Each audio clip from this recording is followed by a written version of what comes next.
is actually legal in the country where it's taking place. And as you know, deforestation and forest degradation are important drivers of climate change and cause 11% of greenhouse gas emissions, according to the IPCC, and also biodiversity loss. Yet forestry and forest products are really some of the best climate mitigation tools and carbon sinks, so it's really important that we preserve them and improve associated livelihoods in these sectors. And so this is why the EU is addressing consumer demand-based deforestation through products that we consume. Because deforestation can be caused by a number of issues. We can think of large infrastructure programs, but actually 90% of deforestation around the world is caused by expansion of agricultural land, which is linked in particular to a series of commodities. And so this is where we step in.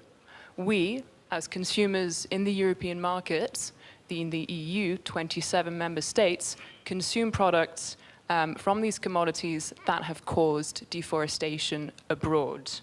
And the imports of these commodities and products cover 85 billion euros a year, which is really, really significant. And so the aim of this regulation is to reduce that deforestation and to prevent that deforestation from happening through our consumption indirectly in other producing countries like Indonesia.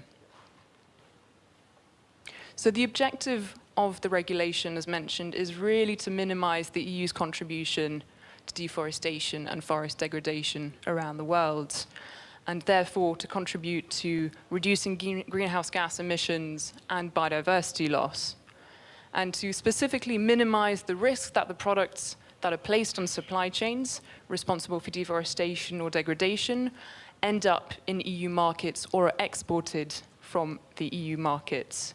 So we also want to increase EU demand for legal and deforestation-free products through these 7 commodities, which I will go over in a bit.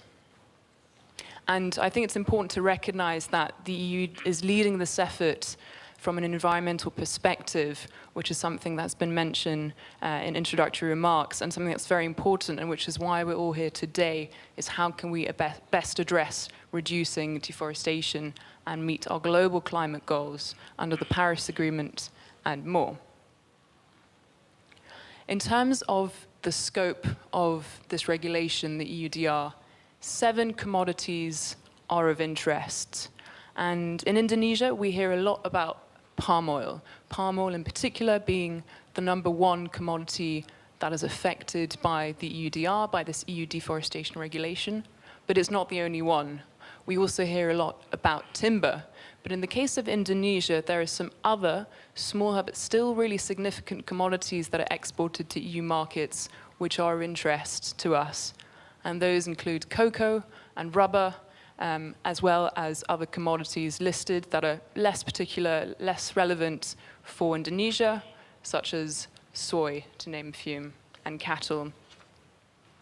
And it's important to bear in mind that the regulation also covers derived products from these 7 commodities. So when we think of cocoa, we think of chocolate also, and furniture made from wood, tires from rubber, and other paper like this, and other printed products. And it's also important to bear in mind that the scope of the regulation covering these 7 commodities can be expanded in the future if there is scientific data that shows that other commodities around the world are driving deforestation and degradation. But today the focus is on these 7 commodities. And the assessment, the choice of these 7 commodities is because we